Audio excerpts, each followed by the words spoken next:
Okay, so the topic is about the COVID vaccine.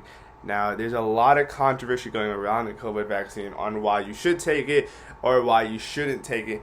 Now, me personally, I believe that you should take the COVID vaccine. The reason why is because I think for us to get back to the point in life where we want to be, our old life, where we can go out and hang with our friends and have concerts and go to sports games and all these luxuries that we had before that we took for granted, we won't get to that point without the vaccine. And I think a lot of people are being misinformed on the vaccine because they're going based off just social media and they're not actually taking the time to look into it.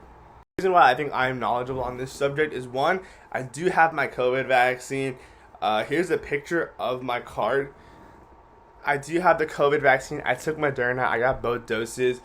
And my dad is in the medical field. He is a doctor, so I think I know what I'm talking about with the vaccine. We're all vaccinated in our family, all four of us, my sister, my mom, and my dad. We're all fully vaccinated, and we completely stand by the vaccine.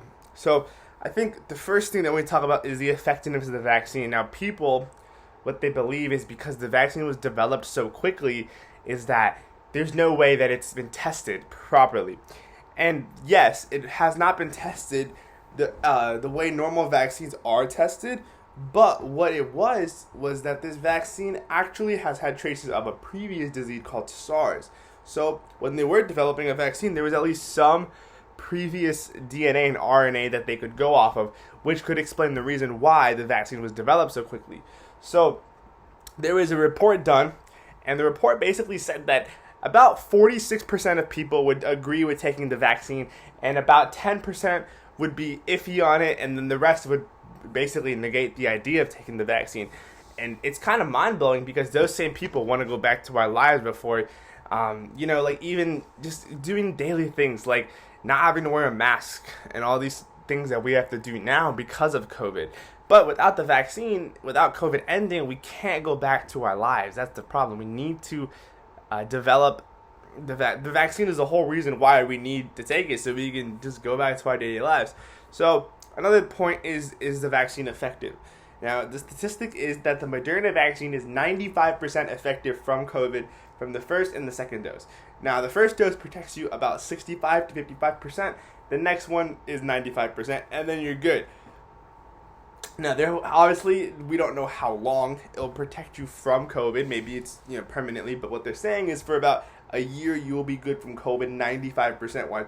And overall, that should be enough for most things. If you still do the proper hygienes and you still maintain proper social distancing and you're not clueless, if you're out, if you're sick and you stay home, 95% should protect you.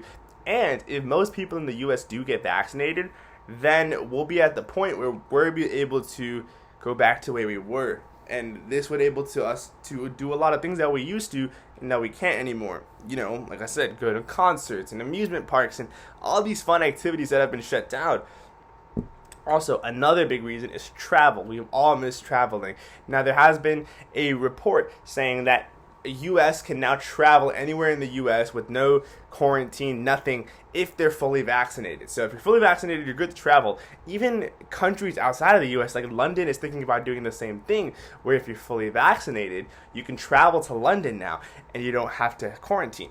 So basically, with these people that don't want to be vaccinated, what all they're doing is just taking away their ability to do things and get back to the life they want.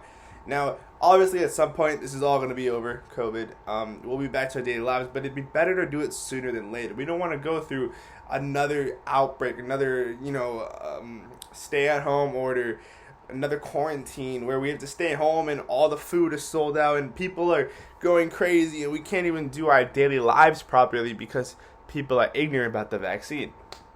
There's also some funny manners, like the vaccine will microchip you or things like that. There's a lot of rumors going around the vaccine. A lot of it's due to social media, and I think people, what happens is when they read social media, they don't do their own diligence. They just go based off what other people say, and I think that's a problem. Vaccine is being distributed at a pretty decent amount, especially in Houston and Beaumont. There's about, in Houston, especially where I live, which is Katy, there's about a 40% of people in our area have at least received one dose of the vaccine. So that's about half. And you can see that like things are lightening up. Even Governor Abbott, when the vaccine was being distributed at this pace, he released the mask mandate. So masks weren't mandatory. Now people are still wearing masks, but what it's doing is it's stopping the spread of COVID. And that's the whole thing we need to do. We need to get to a point where we're able to control it and make sure everyone gets vaccinated.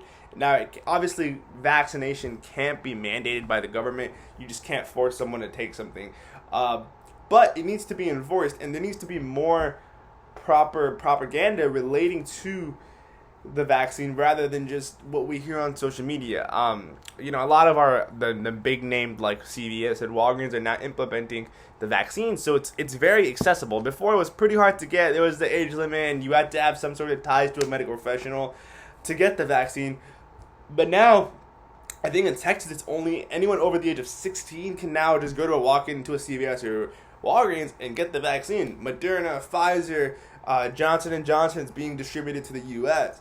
And now there's multiple vaccines. Each one has their own thing. I got Moderna, and in terms of the side effects, it varies. So a lot of the things that happens is when people have had COVID in the past, their vaccines are a little less because their body has some sort of trace. But when you don't have the vaccine, your body's so new to the idea of COVID that it hits harder. Now, side effects aren't everything. There's side effects in every single vaccine. It's just a possibility. Since you are getting injected with a part of the actual virus in it, you're gonna feel some side effects. So it's not like the end of the world. People exaggerate about that. But the side effects aren't bad. And if you think about it, those side effects last a day, and then the vaccine lasts, at least a year. So you're going to be struggling for a couple hours for a year's worth of just freedom. And we get to go back to where we are, and you're saving lives at the end of the day. You're stopping the spread of COVID. So families that are very prone to COVID, they're having their lives saved. And I think that's the most important thing, is that we're saving lives. And throw your pride aside. Human life isn't worth your pride. So I think everyone needs to come together and take the vaccine. There's no evidence, there's no research that proves that the vaccine is doing harm to us more than it's doing good. It's just what we hear on social media and what we hear when we Google some stuff, but it's not true. They need to actually go read the CDC. They got to go read medical journals. They need to go talk to these medical professionals and get an actual scientific approach to it rather than just someone on Twitter tweeting about the vaccine.